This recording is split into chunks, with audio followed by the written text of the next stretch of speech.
LIC housing finance के Q4 numbers आ चुके हैं। आइए देखते हैं कंपनी ने कैसा परफॉर्म किया है और क्या इन्वेस्टर्स को कुछ पैसा वहां पर बनते हुए दिख रहा है कि नहीं। Let's start. C housing finance Q4 FY26 results. Net profit stand करता है 1497 करोड़ रुपीस पे, a growth of 9.5% year on year. Revenue लगभग फ्लैट था क्वार्टर ऑन क्वार्टर और ईयर ऑन ईयर 1% की गिरावट थी। नेट इंटरेस्ट इनकम में 2.5% ईयर ऑन ईयर का ग्रोथ देखने को मिला। निम स्टैंड कर रहे हैं at 2.8%, 5 BPS year on year decrement देखने को मिला। टोटल डिसबर्समेंट स्टैंड करते हैं at 21,000 crore rupees, growth of 10% year on year.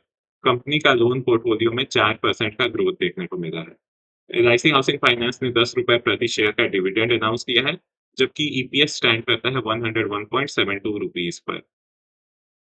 Profit and loss quarterly comparison. Revenue stand करता है 7200 करोड़ रुपीस, ये फ्लैट है। नेट इंटरेस्ट इनकम स्टैंड करता है 2222 crore rupees, growth of 5.7% quarter on quarter. Provisions, तो प्रोविजंस में अच्छी नंबर्स देखने को मिले हैं। पिछले 2 क्वार्टर्स के मुकाबले अब प्रोविजंस काफी ठीक आए हैं। प्रॉफिट बिफोर टैक्स स्टैंड करता है एट 1934 करोड़ रुपीस, जबकि net profit after tax stand कर रहा है एट 1497 करोड़ रुपीस पर। निम्स, कंपनी के निम्स में 11 बीपीएस क्वार्टर ऑन क्वार्टर का इंक्रीमेंट देखने को मिला है, जो एक वेलकम साइन है। और 5 बीपीएस ईयर ऑन ईयर अभी भी कॉम्प्रेशन है। कंपनी का impairment on financial instruments I think 120 crore rupees से कुछ घट के 70 करोड़ रुपीस पे आया था, अगर आप बोर्ड रिजल्ट में देखो तो। प्रॉफिटेबिलिटी ट्रेंड, तो प्रॉफिट के टर्म्स में पिछले कुछ क्वार्टर्स में कंपनी ने ठीक परफॉर्म किया है। नेट इंटरेस्ट मार्जिन में भी पिछले 2 क्वार्टर्स में इंप्रूवमेंट देखने को मिल रहा है, and so is the case with net interest income. Disbursements and loan portfolio, तो टोटल डिसबर्समेंट्स है कंपनी का 21,000 करोड़, 10% ईयर ऑन ईयर का इंक्रीमेंट। इसमें इंडिविजुअल होम लोन का कंट्रीब्यूशन है 16,672 करोड़ रुपीस, जबकि नॉन हाउसिंग का 3,348 crore rupees. Asset quality, NPA trends, so gross NPA में 32 बीपीएस ईयर ऑन ईयर का इंप्रूवमेंट देखने को मिला है। नेट एनपीए में 14 बीपीएस ईयर ऑन ईयर का इंप्रूवमेंट देखने को मिला है। पीसीआर कंपनी का स्टैंड कर रहा है एट 50%। एनबीएफसी, खासकर हाउसिंग लोन के जो एनबीएफसी है, उनका पीसीआर बैंक के जैसे 75-80% नहीं रहता है। This number is mostly 50%, around 50%। Stage 3 EAD trend, ये इंप्रूव किया है और अब 2.15% पे आ गया है। आई थिंक अगर स्टेज 3 ईएडी कम रहता है तो मतलब आपके फ्रेश एनपीएस होने की संभावना घट जाती है। एनपीएस में हम देख सकते हैं कि रेगुलर डिक्रीमेंट देखने को मिल रहा है पिछले 2 साल से। Income, cost of funds and margins, so interest income stand कर रहा था अराउंड 7,000 करोड़ रुपीस पे, और यील्ड ऑन एडवांसेस थे 9.33%। Cost of fund for the quarter was 7.28% और स्प्रेड बन रहा है 2.05%। नेट इंटरेस्ट मार्जिन जो है क्वार्टर का 2.8% पे आया। So these are the some key metrics. Full year FY26 performance, you can have a look at the data. पूरे साल में कंपनी को 7,080 करोड़ रुपए का प्रॉफिट हुआ और रेवेन्यू था 28,765 करोड़ रुपए। This profit was profit before tax. Net interest income company का 8,428 करोड़ रुपए था और प्रॉफिट आफ्टर टैक्स आया 5,595 करोड़ रुपीस पर। फाइनेंशियल एनालिसिस, की observation. Profit growth was driven by expense control, तो प्रॉफिट जो है वो बढ़ा, लेकिन रेवेन्यू में हल्का सा ईयर ऑन ईयर डिक्लाइन ही था। मेन कारण था कि 4.6% रिडक्शन इन टोटल एक्सपेंस। निम प्रेशर परसिस्ट कर रहा है लेकिन ईज हुआ है। तो 5 बीपीएस ईयर ऑन ईयर गिरावट थी, लेकिन 11 बीपीएस का रिकवरी भी है।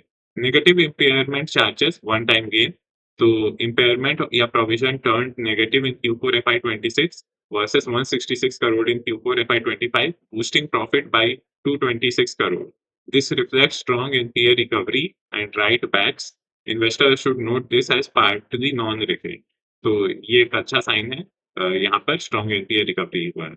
Net interest income recovery, strong sequential momentum, तो नेट इंटरेस्ट इनकम में 5.7 सीक्वेंशियल जंप था। Disbursement acceleration of 10% year on year and consistent loan portfolio growth.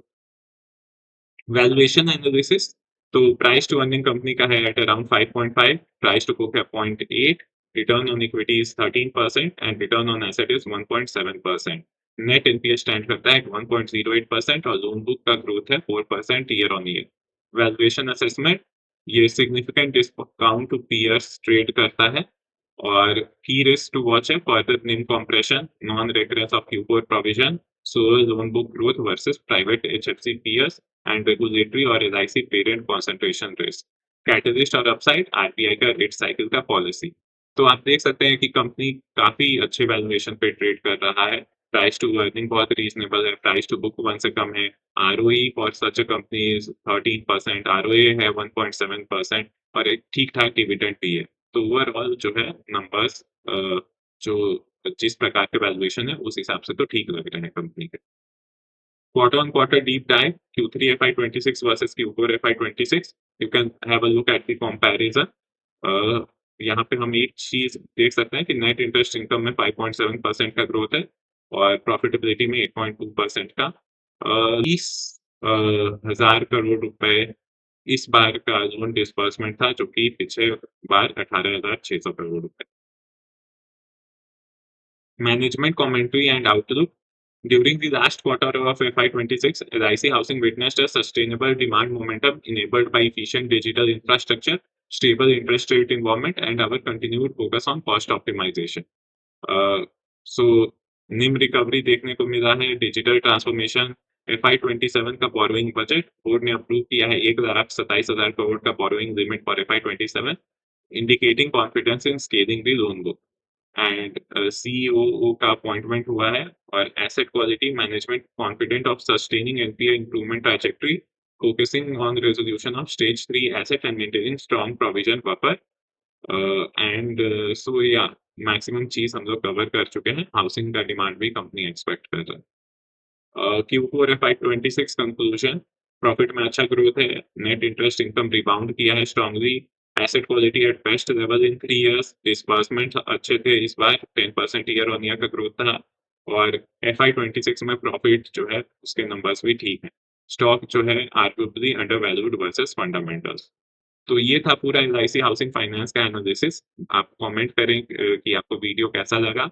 अगर कोई स्पेसिफिक क्वेरी है तो वो भी कमेंट करें। Thank you for watching.